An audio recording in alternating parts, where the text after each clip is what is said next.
Fluminense are paving the way for the most gorgeous, yoga bonita, chaotic style of play that's also getting success. Fernando Diniz is going to change football ideologies across the world over the next 18 to 24 months, in my opinion, following Fluminense's 2-1 win over Boca Juniors in the Copa Libertadores final. But how is his relationism approach changing everything that we thought we knew about football? Right, let's start off with talking about relationism versus positional play, because for the most part, positional play is the ideology that players have their set positions and generally patrol a certain area of the pitch. And in particular, it's a way of utilising the space and the depth of the pitch the best you can, so that often you have not the same players in the same areas of the pitch, congesting it, but making the pitch as wide as possible.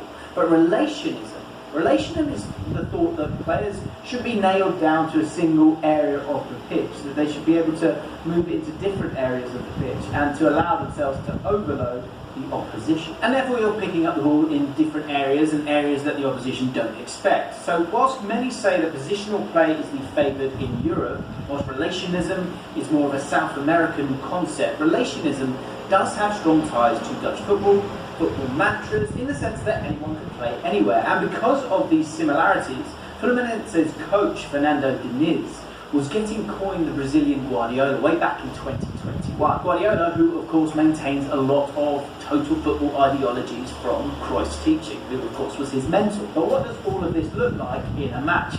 Thanks for asking. This image is moments before Fluminense's opening goal against Boca Juniors in that Copa Libertadores final. Can you spot what's different here? So the player circled here is Marcelo. Remember Marcelo? Marcelo, who we are all going to be obviously very familiar with from his time at Real Madrid, in which he was a left back. But what if I told you that he's still a left back? And so this position here, to be essentially a central midfielder, and really he should be here at best and probably even out of shot. It just highlights his role in this team, but more importantly, Fluminense's tactics and why nobody has a nailed down position. This next angle shows again how the freedom works to give Fluminense an attacking threat, because Marcelo, again circled down here from that initial position, is a player that Boca didn't expect to be where he is, and it means that he's completely unmarked. It also then allows him to attack that zone 14, which, as we all know, is so important, and so many goals come from this area of the pitch. Fluminense's relationism approach means that instead of staying away from the ball and utilising the space like positional play, the idea is the opposite, is that players come towards the ball to create overloads against the opposition, but also it's really important that it destroys the opposition's defensive structure. And a great example of that is the screenshot that we were just talking about, because you can see here that there are 6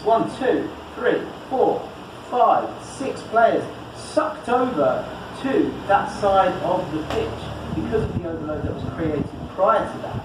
And what that leads to is a lot of space in the middle of the pitch. If we move it on one more, when the ball then does come across, look at that, the penalty box completely open, and as we spoke about before, Marcelo with all of zone 14 to himself, something that you wouldn't normally see, but because of the suction of these overloads, because of the freedom of the relationism at play, it makes it very difficult to have a set defence and a set midfield importantly as well. Kano, who scored from this position, found himself on the right side of the Fluminense attack for this goal despite being a central striker, and the player who played the ball, well, that was Keno, who cut the ball back from this right side position. What position does he start? Left wing. Before showing you more chaos, let's have a look at the average position, because the average positions, they look very narrow to begin with, but the reason for this is because of the relationism approach in which players move to the ball. So for example, take Ganso, number 10. He's the attacking midfielder in this team, which makes you think that he'd be receiving the ball centrally a lot, especially when he isn't blessed with that much pace. But in reality, he had the majority of his touches on the right wing, because that's where the ball was. But the hectic style of play doesn't mean that Fluminense defend hectically. Defensively, they opt for a man-marking system from the defenders, and they stay as tight as possible, as you can see in the screenshot here, whilst the midfielders, they patrol the space in that zone 14 that we were talking about a little bit earlier on, and they look to negate the possibility of players getting the ball in that position as much as possible. Now this does leave them vulnerable to shots from distance at times, and that's where Boca scored their goal. For Fluminense's system to work, it is incredibly reliant on one thing in particular, and that is movement. This next image shows how Fluminense's style of play is so different to others. So in this passage of play, you have Lima with the ball, and you've got your 4 forwards here. And what's really interesting with all of those is their body language, but also more importantly, where they will be directing their runs, which will be to look to get in behind. All 4 of them looking to get in behind. What that does is 2 things. First of all, it narrows the Boca back line because they're concerned about those runs and they've got to track those players as well, so they need them in front of them. Also importantly, the attacking players of Fluminense are pretty narrow themselves. And what that actually does is it provides another option for Lima and for Fluminense, which is the left back. The left back also making a run. Now all that space in the past gets made over there in the end, but they're able to get up the pitch and then have 4 bodies in the box because of these 4 players making those runs in behind. Again, so much freedom to create movement and create space for others. It's such a free-flowing, attacking and optimistic way of playing football, but also one that's kind of risky, but that risk of being brave enough to stretch the play leads to Lima having that little bit more time on the ball, but also a great pass out wide to find. So here's another example of how the 4 forwards' unorthodox approach got the best of Boca in this one. John Kennedy, circled here, he is on the ball, he's in possession, he came on and scored the winner in extra time, got sent off for his celebrations, but he came on in the 80th minute for Ganso. And whilst Ganso is an attacking midfielder and Kennedy is a striker, it doesn't really matter in this system because it's built on the players having the technical ability to be comfortable wherever they are on the pitch. And what Kennedy does here is that he drops deeper to receive the ball before playing it back to Diogo Barbosa, who then plays that first time lofted pass into the space in behind Turquina. Coming back to that relationism approach where players follow the ball, that's exactly what Kennedy does. As I said, plays it off to Keno, and Keno then lays the ball off to the man himself, and because Kennedy follows the ball, he then of course gets onto the ball and strikes an absolute screamer. And the reason that happens, the reason they win the final, well, it doesn't happen without the players, one, having the freedom to move around in the final third and make it almost impossible for Boca to contain them, but just as crucially, that idea of letting go of positionalism and staying away from the ball, but going towards it whenever possible. Crucially, there are 2 more things that we have to talk about when it comes to Fluminense. The first is the manager who has facilitated all of this, and second is the young future superstars Fluminense have that we could see in Europe or possibly the Premier League very soon. Fernando Diniz is a Brazilian manager and very much embodies the Brazilian way to a point.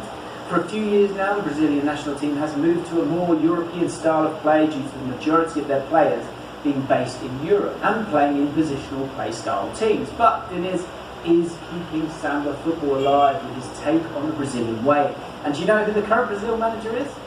Fernando Diniz on a caretaker basis. So what we see with Fluminense could soon be transferring itself to the Brazilian national team if he gets the job on a perm. When it comes to stars within this Fluminense team, there are 2 main stars that I think could have excellent careers in Europe. The first is going to be the goal scorer, John Kennedy, the 21-year-old striker, scored 4 goals in Copa Libertadores this season from only 4 starts and only a total XG of 1.92. He's pacey, dynamic and excellent in front of goal. Weirdly, his profile is not too dissimilar to that of Richarlison, who was actually signed to Watford from Fluminense. The second player I want to talk about is Andre. A lot of you guys will know about him and will have done your research on him because he was heavily linked to Liverpool earlier in the transfer window before it shut. I think this guy is a star in the making. He's a central defensive midfielder who's ridiculously good at winning the ball back. 4 tackles and interceptions per 90, but he also averaged 86 touches per 90. These stats are from the Copa Libertadores, by the way, so the level is pretty high. And his ability to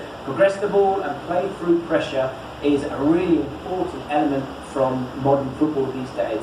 Not just to sort of play and pass, but to be able to take players out of the game, I think is really important. And a real X factor for your modern day number 6. Look at Basuma, for example, who we've done a video on if you do want to see a little bit more on him. Spoiler alert, we think he's a joke. And Andre is also an excellent dribbler with 1.5 successful dribbles per 90. That's a 77% success rate. Any Premier League team in need of a DM should be all over him in the next couple of windows. Fluminense winning Copa Libertadores is a win for fun football. The football shown by Fernando Diniz and his surprisingly old team, the average age is 32.2 versus Boca.